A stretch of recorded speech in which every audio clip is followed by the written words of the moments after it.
دوستو یہ اس دور کی کہانی ہے کہ جب اسلامک ہسٹری کی سب سے بڑی سلطنت یعنی سلطنت عثمانیہ کو ختم کر دیا گیا تھا، اور سلطنت کو ختم کرنے کے بعد اس کے سبھی آخری وارثوں کو بھی ان کے ہی ملک یعنی ترکی سے باہر نکال دیا گیا تھا۔ عثمانی خاندان کی کسی فیملی کو فرانس، تو کسی فیملی کو برٹین، تو کسی فیملی کو مصر بھیجا گیا تھا۔ جدید ترکی کے فاؤنڈر یعنی مصطفی کمال اتا ترک نے سلطنت عثمانیہ کے آخری سلطان یعنی سلطان عبد المجید کو بھی ان کی پوری ہی فیملی کے ساتھ فرانس بھیج دیا تھا۔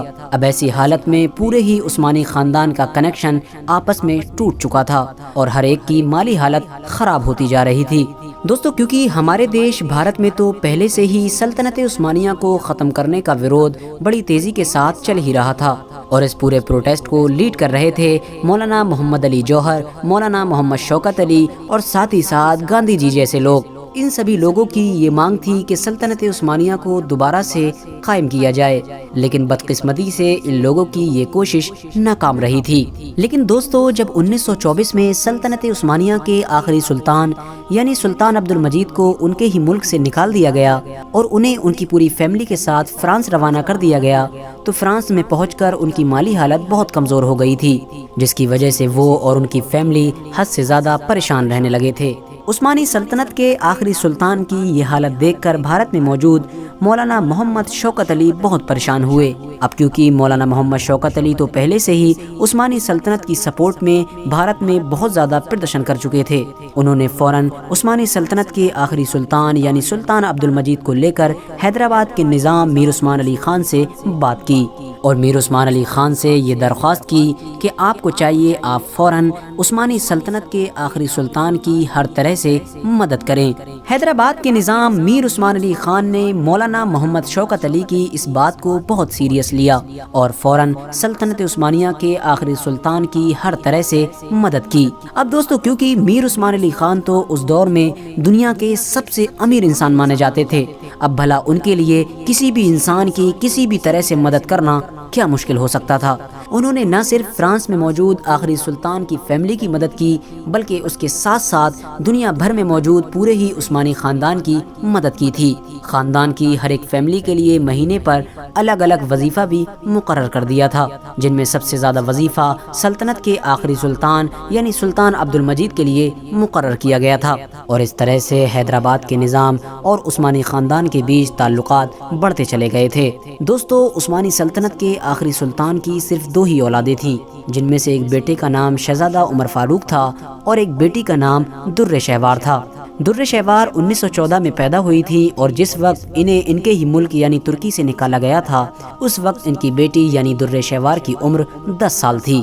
در شہوار فرانس میں ہی پلی بڑھی اور وہیں پر ہی انہوں نے اپنی ہائر ایجوکیشن حاصل کی تھی، اور یہی وجہ تھی کہ وہ ترکی اور اردو کے ساتھ ساتھ فرانس زبان میں بھی اچھی مہارت رکھا کرتی تھی۔ ان تمام چیزوں کے ساتھ ساتھ وہ مارشل آرٹس میں بھی ماہر تھیں۔ شہزادی در شہوار جب شادی کی عمر کو پہنچی تو ان سے شادی کرنے کے لیے دنیا بھر کے شاہی خاندانوں کے رشتے آنا شروع ہو گئے تھے۔ بتایا جاتا ہے کہ سلطان عبد المجید کے پاس مصر کے بادشاہ کے بیٹے اور ایران کے شہزادے کا بھی رشتہ آیا تھا، لیکن سلطان عبد المجید نے یہ دونوں رشتے ہی منع کر دیے تھے۔ ایسے حالات میں بھی مولانا محمد شوکت علی نے حیدرآباد کے نظام یعنی میر عثمان علی خان سے بات کی اور انہیں یہ مشورہ دیا کہ آپ اپنے بیٹے یعنی اعظم جاں کے لیے سلطان عبد المجید سے ان کی بیٹی کا ہاتھ مانگ لیں۔ لہٰذا میر عثمان علی خان نے ایسا ہی کیا۔ اب بھلا سلطان عبد المجید بھی اس انسان کو کیسے منع کر سکتے تھے کہ جس انسان نے ہر مشکل وقت میں ان کا ساتھ دیا تھا۔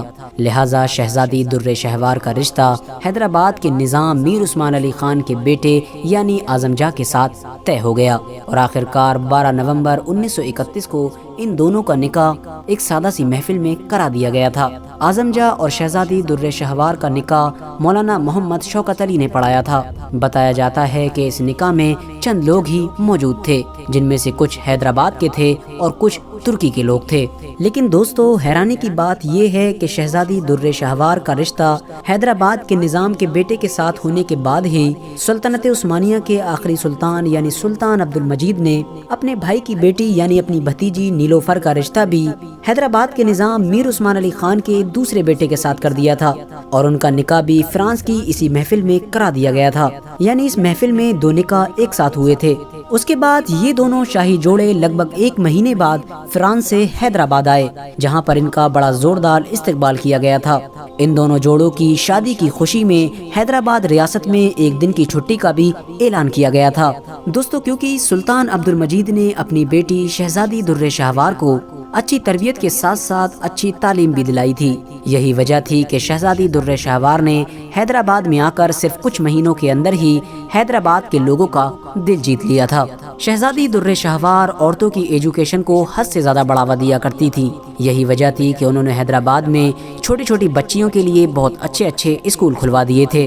شہزادی در شہوار اور اعظم جا کی 2 اولادیں ہوئیں، جن میں سے ایک بیٹے کا نام مکرم جا اور ایک کا نام مفہم جا تھا۔ ان دونوں ہی بیٹوں نے اپنی پڑھائی انگلینڈ میں رہ کر کی۔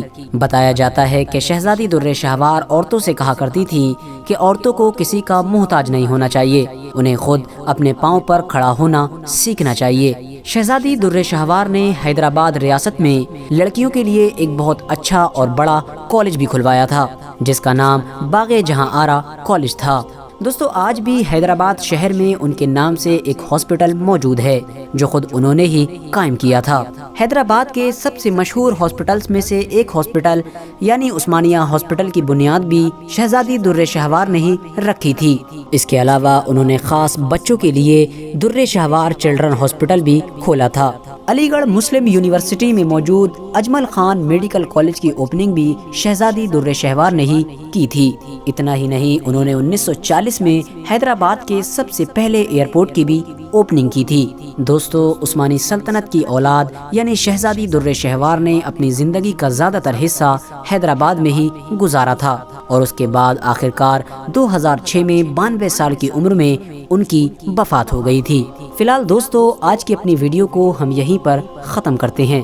ویڈیو پسند آنے پر نہ صرف ویڈیو کو لائک کریں بلکہ اپنے فرینڈز کے ساتھ بھی ضرور شیئر کریں، اور اسی طرح کی نالجبل اور ہسٹوریکل ویڈیوز ہمیشہ دیکھنے کے لیے ہمارے اس چینل کو سبسکرائب کر کے ساتھ ہی میں بیل آئیکن کو بھی پریس کر دیں۔